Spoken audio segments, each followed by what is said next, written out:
Fala, meus queridos! Pessoal, nesta aula aqui, revisão, tá? De substâncias e misturas, a parte teórica, ok? Normalmente essa revisão aqui é um pouquinho mais rápida, né? Mas é o essencial, beleza? Vamos lá então, sem perda de tempo.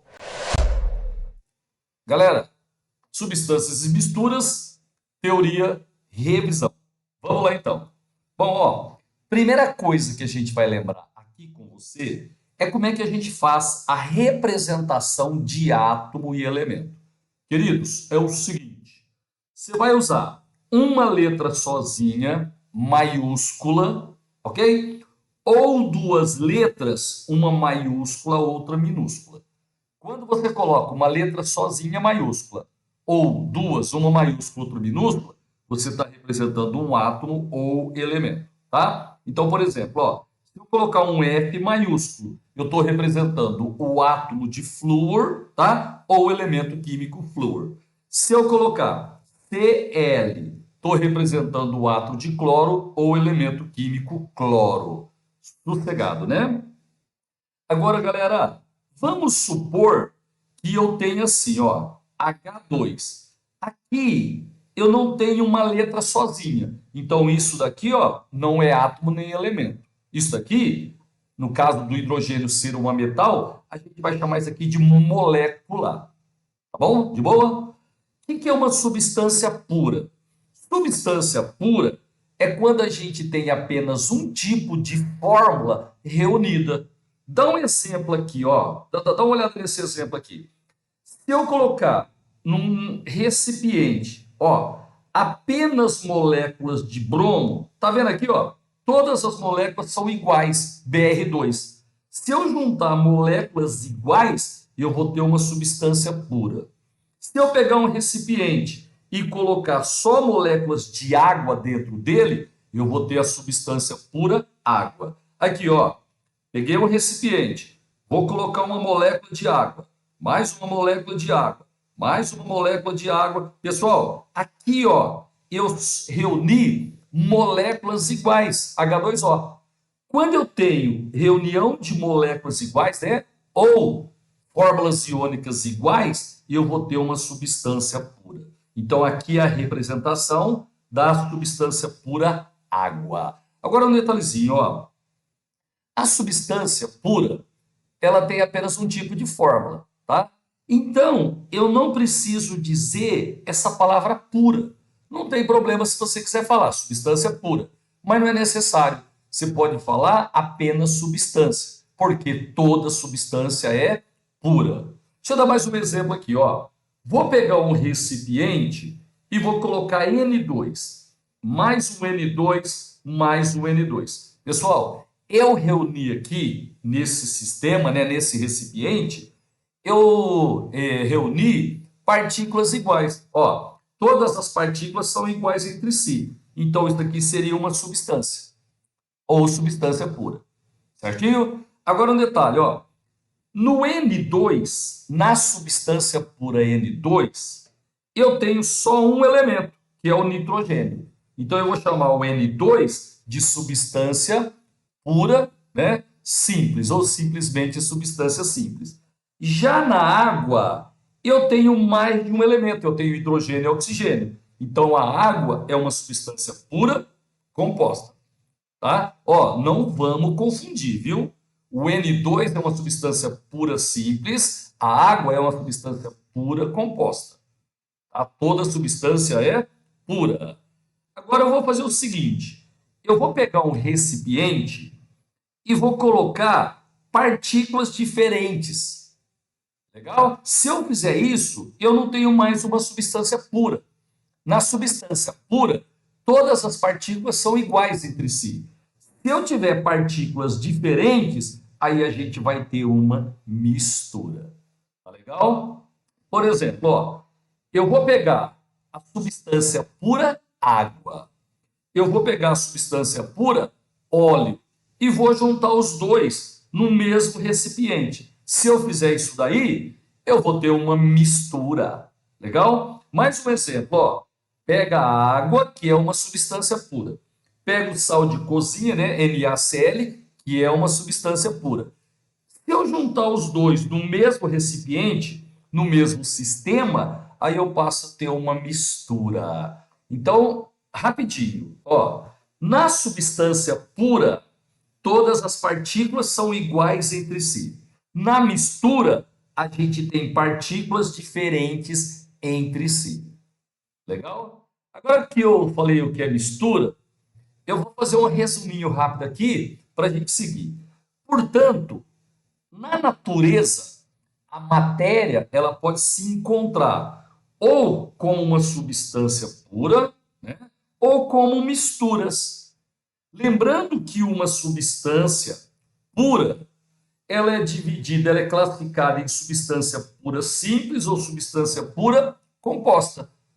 Por exemplo, o H2. O H2 é uma substância pura simples. Legal? O CO2, o gás carbônico, é uma substância pura composta. Então, as substâncias são classificadas em simples e compostas. Já as misturas, elas são classificadas em homogêneas ou heterogêneas. Vamos voltar no exemplo anterior. Quando eu junto água e óleo, pessoal, eu tenho dois aspectos distintos. Tá vendo aqui? Eu tenho essa parte aqui que é o óleo, essa parte que é a água, eu tenho aspectos diferentes. Então aqui eu vou falar que, que essa mistura é uma mistura heterogênea. Se eu colocar um pouco de sal em água e esse sal dissolver, certo? Tem que se dissolver. A gente vai ter um único aspecto. Ó, água e sal, quando você olha, quando você analisa, você vê um único aspecto. Então, água e sal dissolvido é uma mistura homogênea. Tá certo? Então, não vamos esquecer, tá? As substâncias simples ou compostas. As misturas homogêneas ou heterogêneas. Exemplo de mistura homogênea: água e etanol, água e sal dissolvido. Exemplo de mistura heterogênea: água e óleo, água e gasolina. Misturas heterogêneas.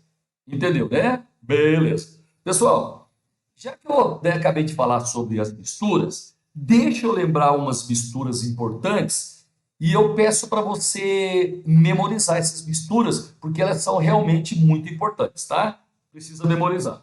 Então vamos lá. Ó, a primeira mistura que eu queria lembrar com você é o ar atmosférico, pessoal. Ar atmosférico. Ó, você vai gravar para mim, você vai memorizar que o ar atmosférico, pessoal, ele é constituído de 78% de nitrogênio, N2, 21% de oxigênio, O2, e 1% argônio e o resto, tá? Argônio, gás carbônico, vapor d'água, etc. Então, guarda para mim, ó. O ar atmosférico, né? Sem poluição, ele é uma mistura homogênea, porque toda mistura gasosa é homogênea, e o ar atmosférico tem 78% de nitrogênio, 21% de oxigênio e 1% de argônio e mais algum outro gás aí. Tá? Então guarda isso para mim. Outra mistura que você vai guardar para mim, por favor. Ó, o ouro, 18 quilates, pessoal. Ouro, 18 quilates. O ouro 18 quilates, ele é constituído de ouro, de prata e de cobre. Dá para fazer ouro 18 quilates só com ouro e prata ou só com ouro e cobre, tá? Mas o ouro 18 quilates mais usado é esse que tem 75% de ouro, tem que guardar isso daí, 12,5% de prata e 12,5% de cobre. Bom, então, ó, ouro 18 quilates é ouro, prata e cobre. Falou 18 quilates, é sempre 75% de ouro, tá? Detalhe, o ouro 18 quilates, ele é uma mistura homogênea, viu? Porque ele tem um único aspecto e todas as propriedades, né, na extensão do ouro 18 quilates é exatamente a mesma. Então, guarda, ó, ar atmosférico ou toda mistura gasosa é homogênea. Ouro 18 quilates é também uma mistura homogênea. Agora eu vou falar do granito. Galera, granito é uma mistura heterogênea, tá? E você tem que saber os componentes do granito, isso cai. Granito, ele é constituído de quartzo, feldespato e mica. Gente, só que no granito, a gente não tem uma composição fixa dessas três substâncias, tá? Varia de granito para granito, mas tem que saber os três componentes do granito: quartzo, feldespato e a mica. E mais um detalhezinho, ó, no ouro 18 quilates, pessoal, você tem três componentes. Você tem o ouro, a prata e o cobre, ok? Só que você tem apenas uma fase, porque o ouro 18 quilates é uma mistura homogênea. Sossegado? Agora, o granito é uma mistura heterogênea. Ele, o granito, tem três componentes: mica, feldespato e o quartzo. Só que para o granito, cada substância que tem lá no granito, você conta como uma fase. Entendeu? Então, ó, o quartzo, o feldespato e a mica são três componentes e três fases. Guarda isso, por favor. Granito tem três componentes e três fases. Outra mistura que eu queria que você guardasse, pessoal, é o latão. Latão é uma mistura muito usado na indústria, tá? Latão. Latão, você tem que saber que é uma mistura de cobre e zinco. Se eu misturar cobre e zinco, galera, a liga, né, que eu produzo é chamada de latão. Outra liga importante é o bronze. Bronze é aquele material que a gente usa para fazer estátua, por exemplo, ou para fazer sino de igreja. Bronze.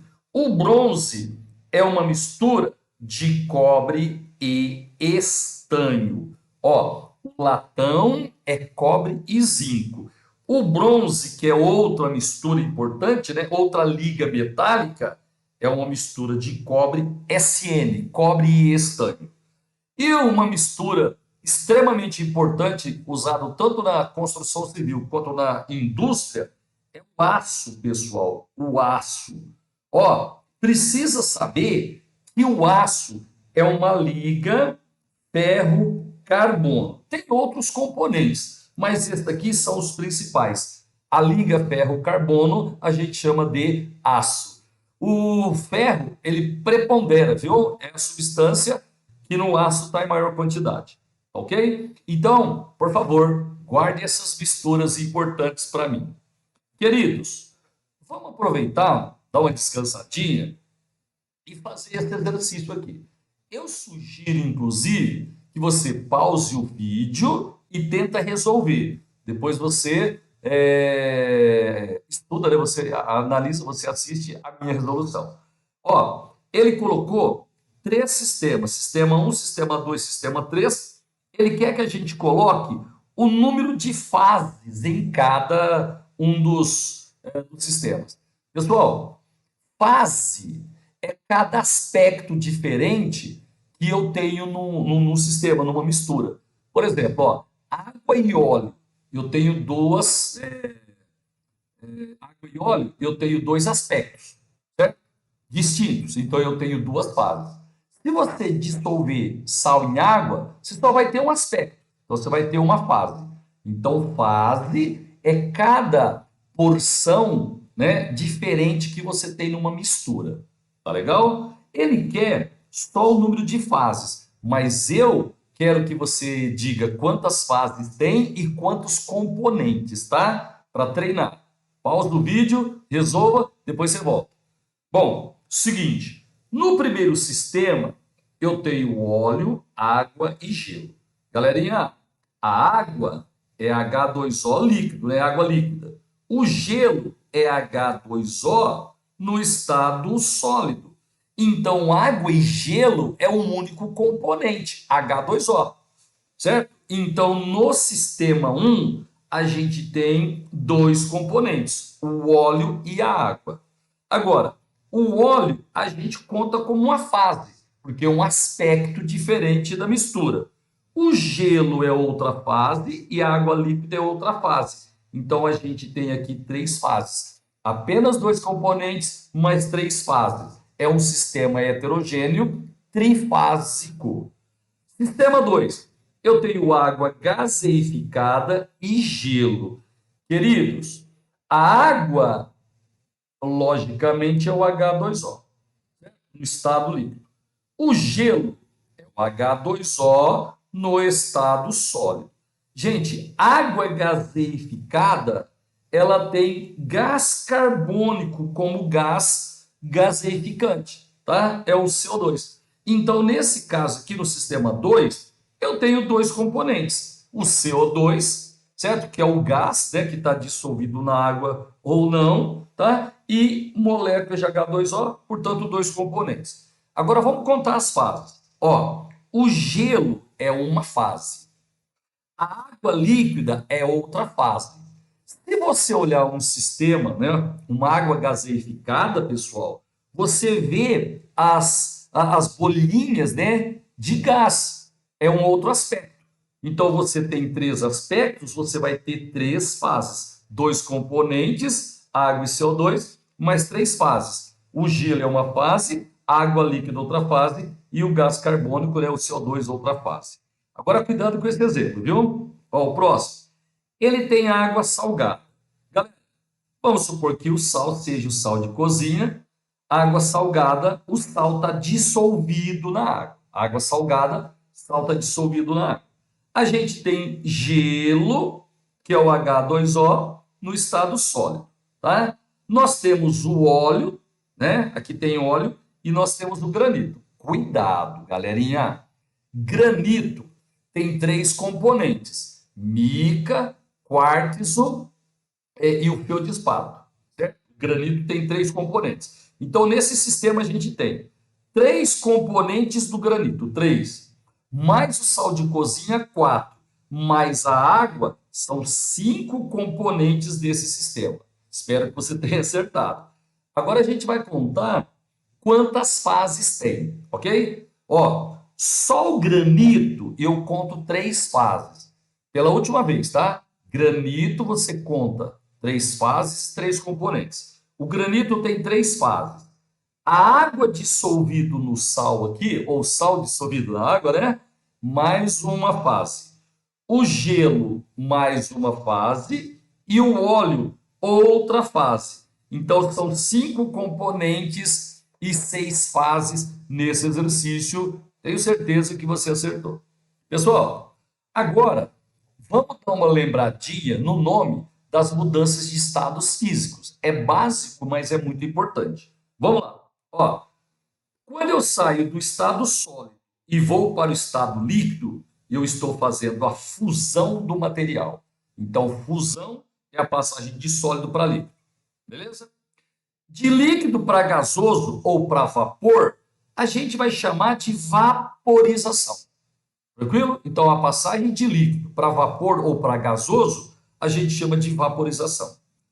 Detalhe importantíssimo. Ó, quando eu passo de sólido para líquido ou de líquido para gasoso, pessoal, eu preciso aquecer o material.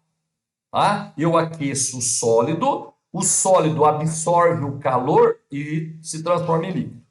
Eu aqueço o líquido absorve calor e se transforma num gás. Então eu preciso que você saiba o seguinte, ó, quando eu saio da esquerda para a direita, de sólido para líquido, ou de líquido para gasoso, a gente tem um fenômeno endotérmico.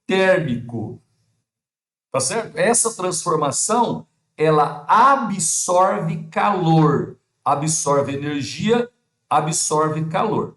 A fusão e a vaporização são fenômenos endotérmicos. Agora você lembra? Dá para passar de sólido direto para gasoso sem passar pelo estado líquido? Pessoal, sim, é possível passar de sólido direto para o estado gasoso. Isso a gente chama de sublimação. Beleza? Ó, tô saindo da esquerda e vindo para a direita. Então, a sublimação também é um fenômeno endotérmico, absorve calor. Agora a gente vai voltar. Ó, eu tenho um gás, eu vou resfriar, ele vai virar líquido. Gente, isso eu chamo de liquefação ou condensação. Condensação. Tranquilos ou não? Eu estou resfriando. Aí eu pego o líquido, resfrio, tiro o calor, tiro a energia, resfrio, ele vai virar sólido. Essa passagem eu chamo de solidificação. Tranquilo? Como eu estou resfriando, como está saindo calor, né? Como está saindo energia do gás para o líquido, do líquido para o sólido, a gente, quando volta, ó, da direita para a esquerda, o fenômeno é exotérmico, ou seja, libera calor, libera energia. Tranquilos? Dá para sair de gás direto para o estado sólido? Dá. Isso a gente chama de ressublimação.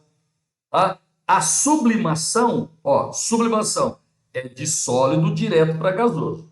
A ressublimação é de gasoso voltando direto para o estado sólido, sem passar pelo estado líquido. Lembrando que alguns autores, quando volta, né, de gasoso para sólido, fala também em sublimação. De boa? Pode falar só sublimação, ou se você preferir, ressublimação. Não esqueça, tá? Ó, de sólido para líquido ou de líquido para gasoso, a gente tem fenômeno endotérmico. Certinho? Endotérmico. Agora, de gasoso para líquido, de líquido para sólido, a gente tem um fenômeno exotérmico, está saindo energia. Tranquilo, moçada? Outra coisa que eu vou falar para você, nossa senhora, isso é muito importante, eu preciso que você saiba. O negócio é o seguinte, ó. Se você pegar um material no estado sólido, galera, as partículas, elas vão vibra pouco, e elas ficam assim, muito organizadas no sistema. Certo? As partículas estão próximas, muito organizadas, e a vibração da partícula é muito pequena no estado sólido. Se eu aquecer, vai virar líquido. No estado líquido, a molécula vibra mais, ok? A gente colocou energia, ela vai vibrar mais, ela vai ter menos organização, mas ainda tem uma certa organização, e as partículas ficam mais distantes umas das outras. Já no estado gasoso, pessoal, eu aqueci o líquido, pus mais energia, endotérmico, virou gás. No estado gasoso, as partículas estão em movimento aleatório, uma longe da outra, ok? E vibrando de uma forma bem intensa. Sem problemas? Então, ó, estado sólido bem organizado, estado líquido, uma organização média, estado gasoso não tem organização, as moléculas estão caóticas em movimento, né? Caótico. Legal? Bom, agora, muita atenção no que eu vou te falar aqui, presta atenção. Ó, se eu pegar um material no estado líquido e passar para o estado sólido, gente, por favor, vamos prestar atenção. Se eu pegar um material no estado líquido, passar esse material para o estado sólido, o volume ele vai diminuir. Por quê? Porque no estado líquido, as partículas ocupam um espaço maior. Quando eu passo para o estado sólido, ocorre uma contração de volume, porque as partículas vão ficar mais próximas umas das outras. Então vamos lá? Atenção, ó, de líquido para sólido, você tem o volume diminuindo. Só que tem uma exceção importante. A água, meus queridos, ó, vou escrever aqui. Se eu pegar a água no estado líquido e passar para a água no estado sólido, é diferente. Normalmente, de líquido para sólido, o volume diminui, normalmente. Só que no caso da água, pessoal, quando você passa de líquido para sólido, existe um aumento no volume. Tá? Então, ó, se você pegar a mesma massa de água no estado líquido e no estado sólido, no estado sólido, a água vai ocupar mais volume. De boa, de boa? Deixa eu te explicar por quê. A geometria da água, pessoal, é angular, ok? Quando você passa água de líquido para sólido, no estado sólido, ó, como a água é angular, eu vou representar ela simplificadamente com essa figurinha aqui, tá? Ó, se eu pegar água no estado sólido, eu vou ter uma molécula encostada em outra molécula, encostada em outra molécula. Então, moçada, a geometria da água é angular, certo? A molécula tem geometria angular, a água. Só que quando você passa para o estado sólido, essas moléculas angulares, elas formam uma figura hexagonal, tá? Então, as moléculas angulares, elas se encostam e formam uma figura hexagonal. Essa figura hexagonal, ela é oca, tá vendo aqui, ó? Certo? Ela é oca, tem um espaço grande entre elas. Por isso que a água no estado sólido, ela tem o volume aumentado. Você entendeu? Então, ó, vou mudar de assunto, tá?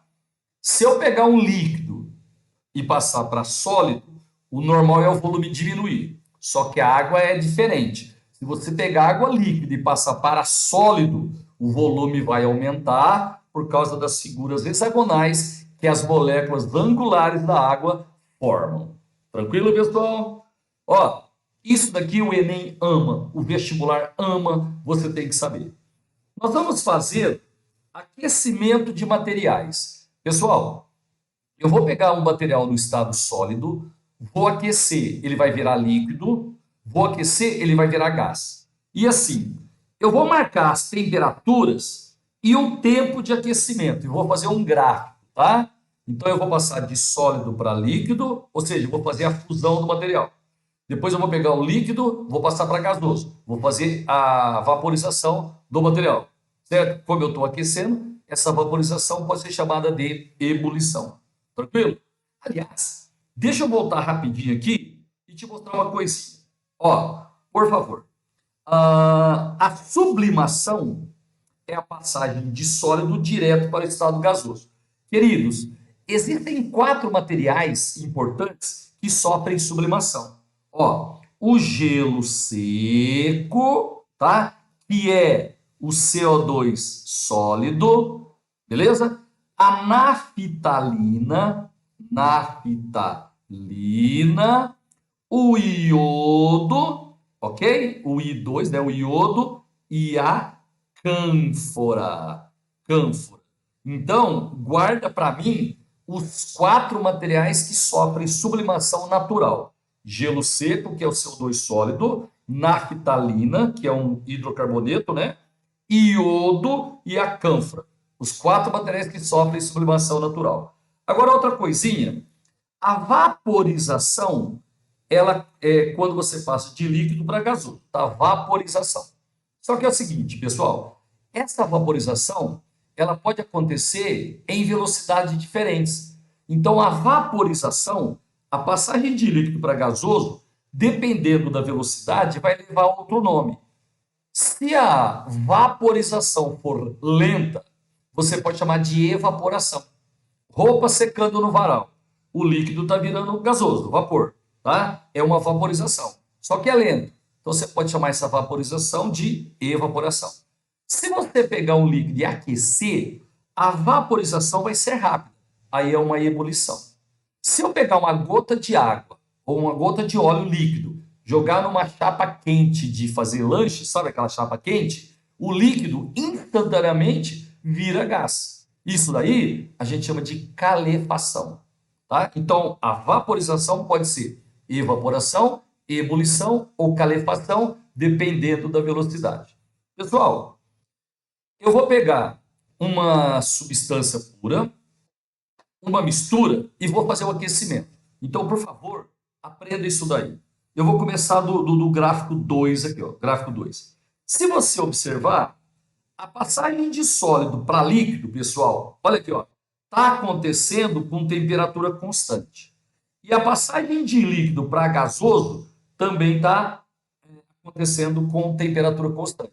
Ei, isso daqui é uma substância pura, certo? Então, aprenda. qualquer substância pura, qualquer substância pura. Quando você passa de sólido para líquido ou de líquido para gasoso, a temperatura permanece constante. Ó, essa passagem aqui é a fusão, né? Ó, sólido para líquido é a fusão. E essa passagem aqui é a ebulição. Então, substâncias puras têm fusão e ebulição constantes. De boa? Agora, eu vou pegar uma mistura qualquer, pessoal. Olha só, uma mistura qualquer, ela tem a fusão variável, aqui é sólido, aqui é líquido. Isso aqui é a fusão, ó, fusão. A fusão, ela é variável e a ebulição também é variável. Toda substância pura tem fusão e ebulição constante. Toda mistura não, né? A maioria das misturas tem ponto de fusão, tem fusão e ebulição variáveis. Não esquece. Se variar tanto na fusão quanto na ebulição, é uma mistura. Agora, você deve se lembrar que a gente tem duas misturas especiais. Deixa eu falar dessa 4 primeiro. Ó, essa 4 aqui, ela tem a fusão constante. A ebulição está variando, mas a fusão dela está constante.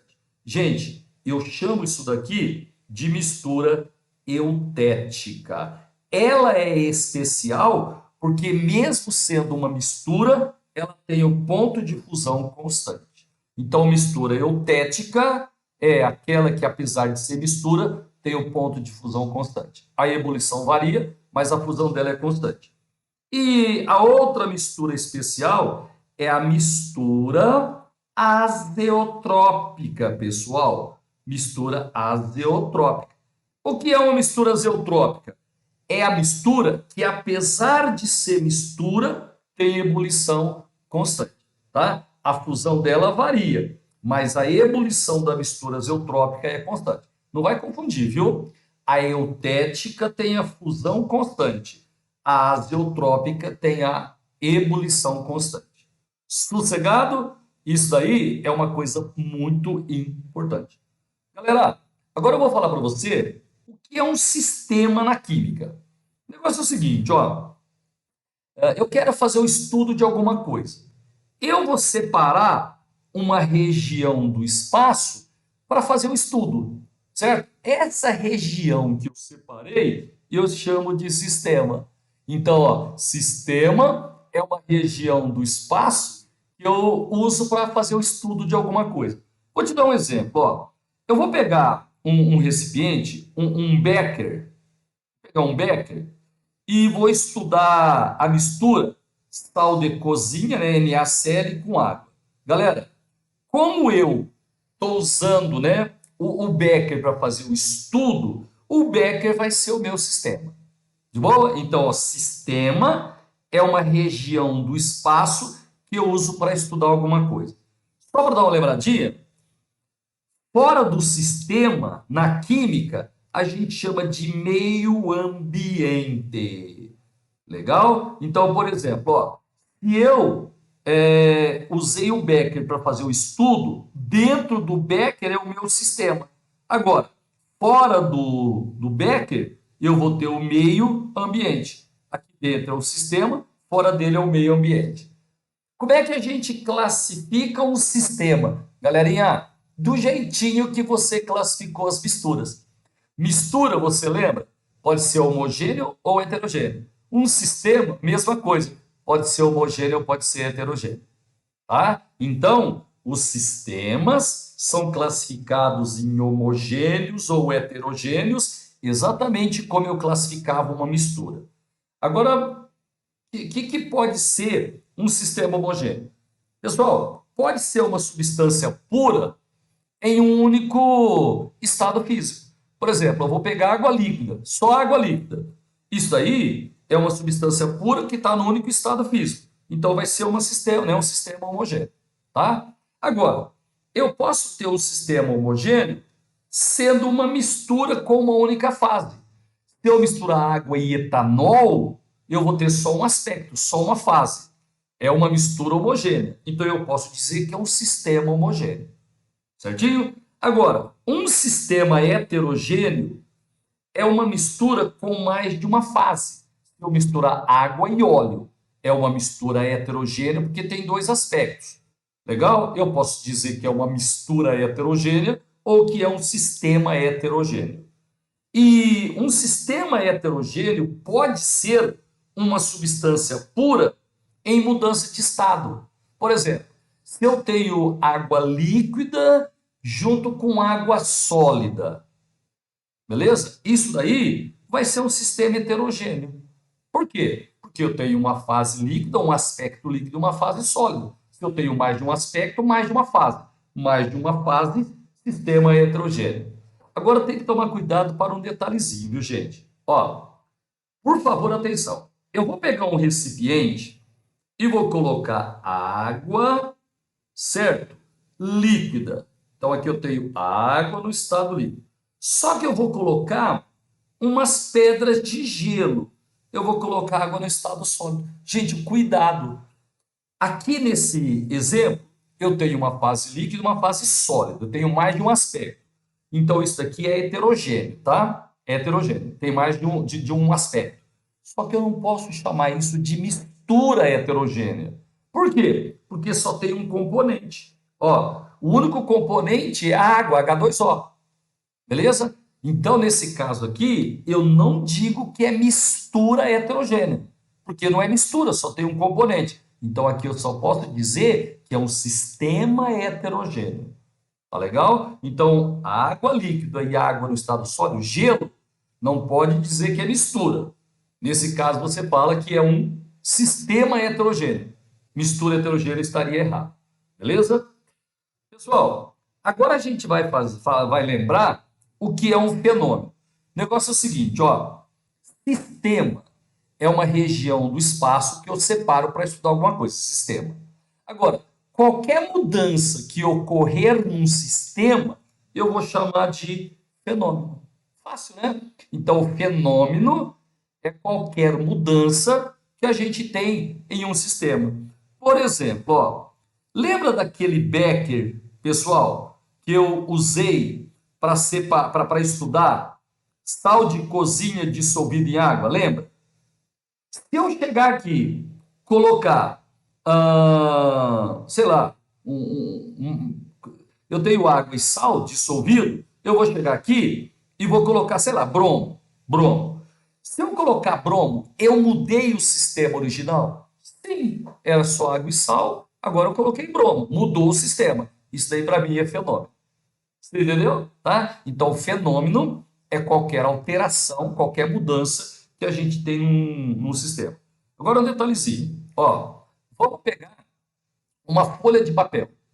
Se eu amassar a folha de papel, eu mudo o papel. Isso é um fenômeno.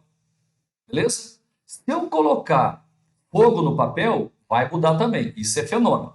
Só que quando eu amasso o papel, eu não mudo a fórmula, né? A estrutura das partículas do sistema, do papel. Então aí eu vou chamar de fenômeno físico. Se eu colocar fogo no papel, eu vou produzir gás carbônico, vou produzir cinza, vou produzir água. Então eu mudei a estrutura das partículas do sistema. Isso daí para mim vai ser um fenômeno químico. Tá legal? Como é que é? Quer ver? Ó, vou pegar a água no estado sólido. Eu vou aquecer, ela vai virar água no estado líquido. Gente, mudou o sistema. Era sólido, virou líquido. Isso para mim é fenômeno. Só que é o seguinte, ó. É água antes, H2O antes, é H2O depois. Não mudou a estrutura das partículas do sistema. Então, isso daqui, ó, é um fenômeno físico. Fenômeno físico. Fenômeno físico não tem alteração das partículas do sistema. Agora eu vou fazer o seguinte, eu vou pegar a água no estado líquido, eu vou passar uma corrente elétrica.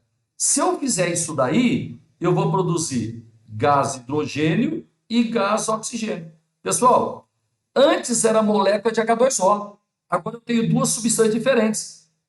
Moléculas de gás hidrogênio e moléculas de oxigênio. Mudou a estrutura da água, mudou a estrutura da partícula. Então aqui nós temos um fenômeno químico. Fenômeno químico. Eu acho que ficou claro, né? O fenômeno físico, ele não forma novas partículas.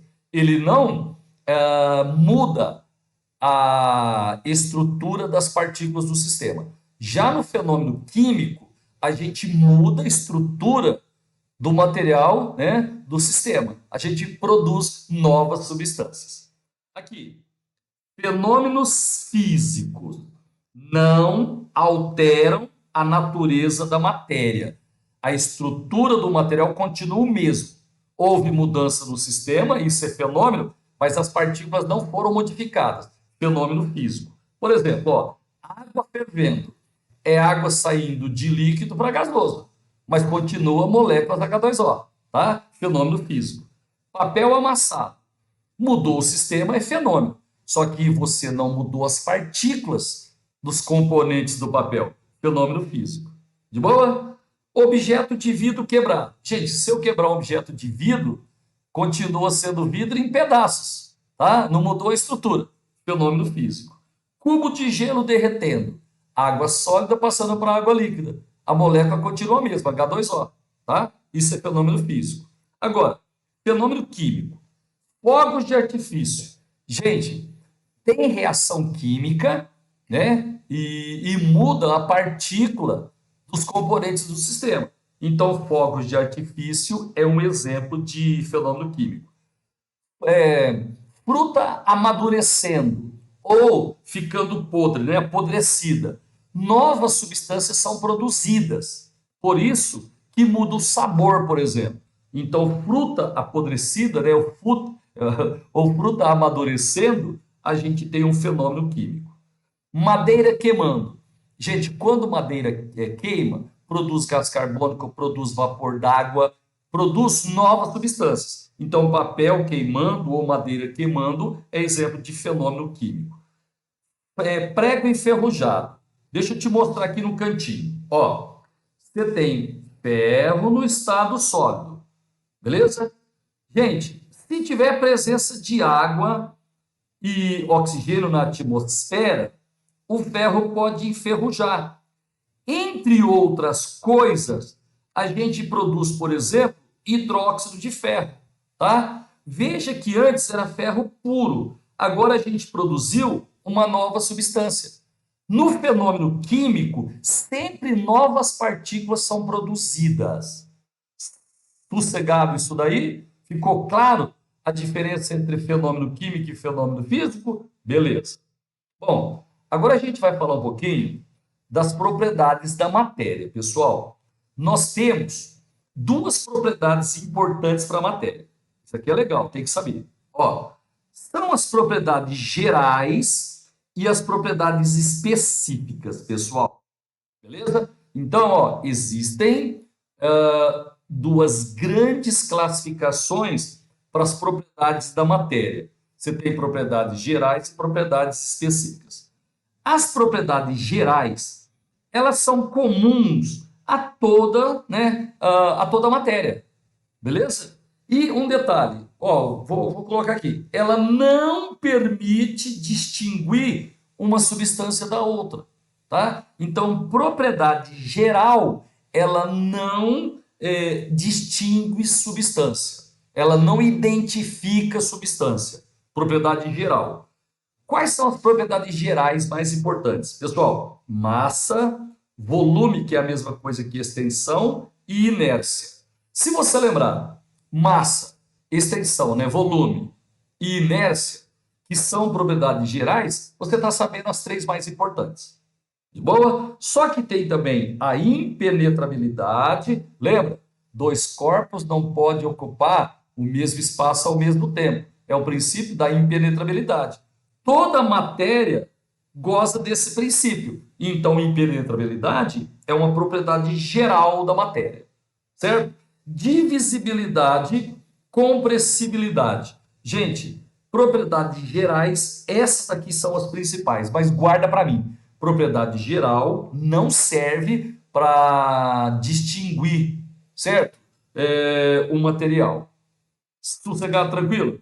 Agora, as propriedades específicas, elas são características particulares de algumas substâncias. A geral é comum a toda a matéria. Agora, as específicas só de algumas. E um detalhe interessante, ó, a propriedade específica, ela serve para identificar o material. Gente, propriedade geral não identifica material. Propriedade específica, sim, identifica material. Tá bom? Quantas propriedades específicas e importantes eu acho que você tem que conhecer? Gente, três, principalmente. Ó, densidade, ponto de fusão e ponto de ebulição. São as três propriedades específicas mais importantes da matéria. Ó, cuidado.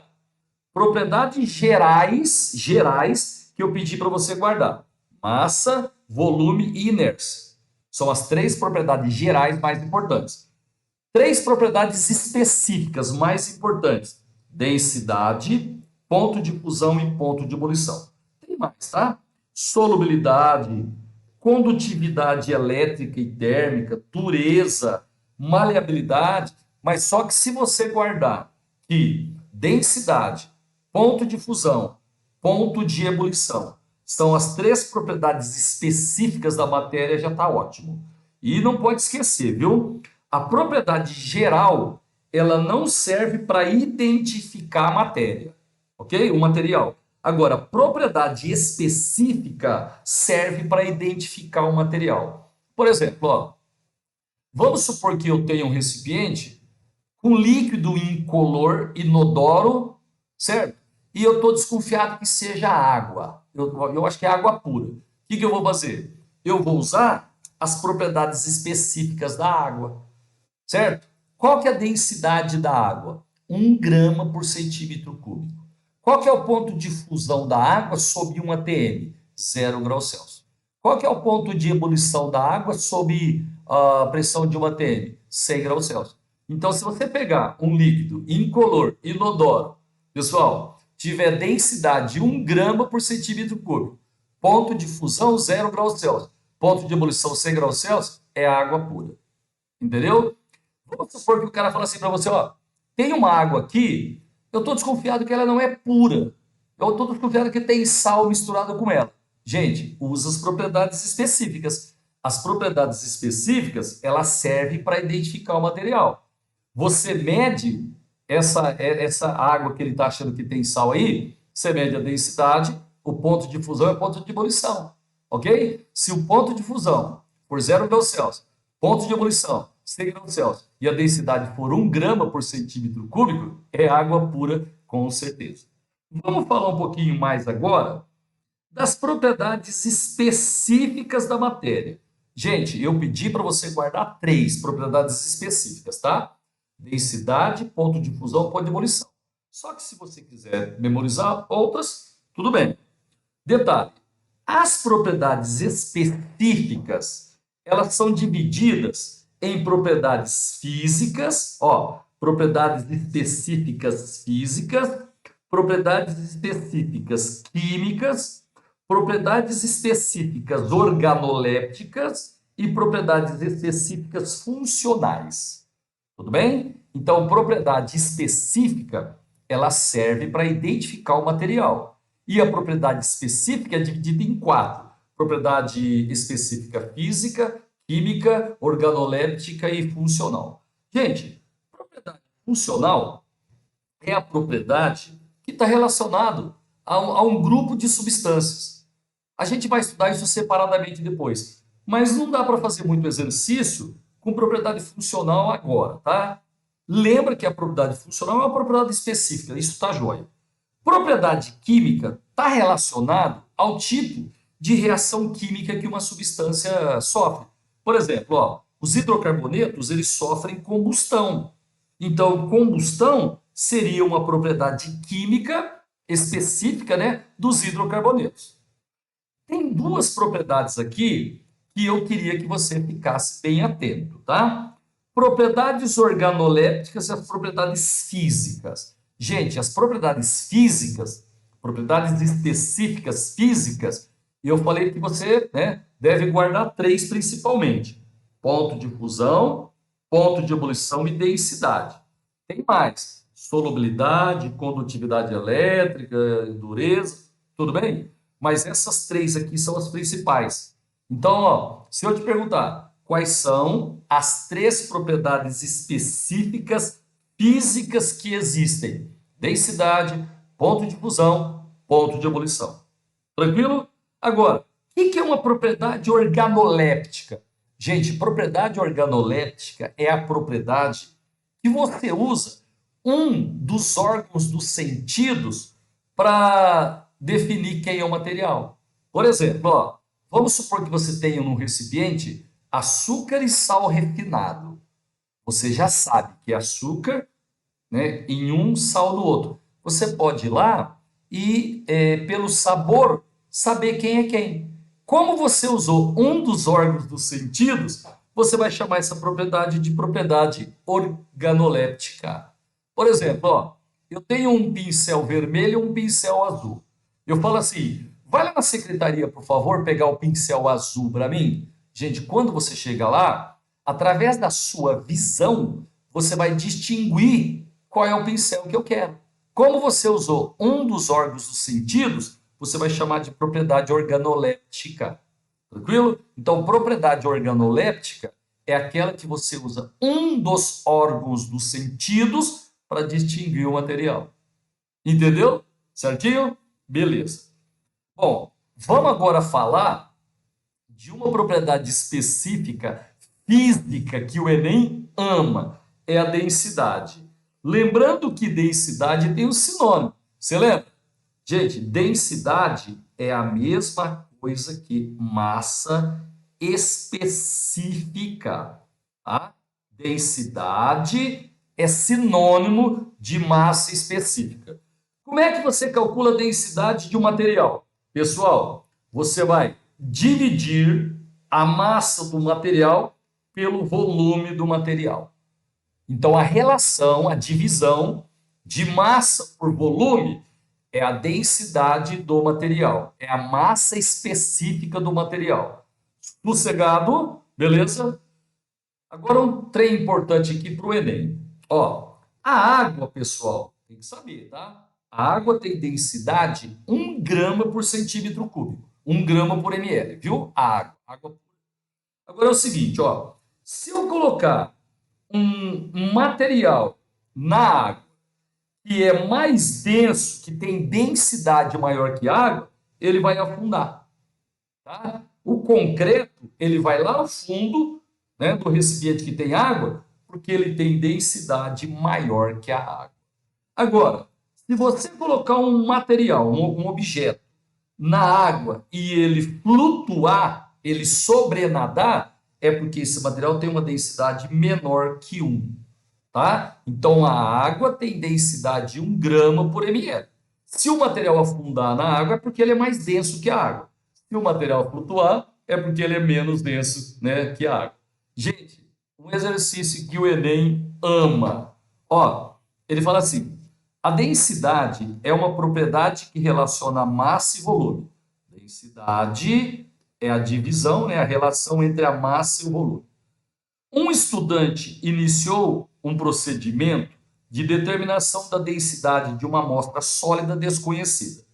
Primeiro, ele determinou a massa da amostra. Opa, a massa da amostra ele tem 27,8 gramas. Tá? Em seguida, utilizou uma proveta graduada em mililitro, em ml, com água para determinar o volume da amostra, conforme esquematizado, né, a seguir. Ó, isso é importante, viu? Eu tenho água pura no recipiente. Eu não sei se você consegue enxergar direitinho aí, mas no volume inicial aqui, ó, é 35, tá? Tá entre 30 e 40, bem no meio, 35. Lembrando que essa proveta é graduada em ml. Tá joia? Então eu tenho 35 ml de água. Pessoal, eu coloquei a amostra, né, a peça, dentro da proveta. Quando eu fiz isso daí, o volume ele veio para 45 ml. Agora você tem que saber, o material ele tem o volume exatamente igual ao volume de água que ele desloca. O volume inicial é 35. Quando você colocou a amostra, ela ficou submergida, né? Você levou o volume para 45. Então, esse objeto, ele deslocou 35 para 45, ele deslocou 10 ml de água. Então, o volume dele é 10 ml. Tá? Aí, para calcular a densidade, é só usar a formulinha. Massa sobre volume. Então, a densidade é massa do objeto, 27,8. Ok? Qual que é o volume? 10 ml. Então, a densidade desse material é 2,78 grama por ml. Detalhe, 2,78 é maior que 1. Por isso que ele afundou quando eu coloquei água. Pessoal, então, ó, essa é a revisão nossa, é a nossa revisão, tá? De propriedades dos materiais. Isso cai bastante no Enem nos vestibulares. Espero que você tenha entendido. Um abraço.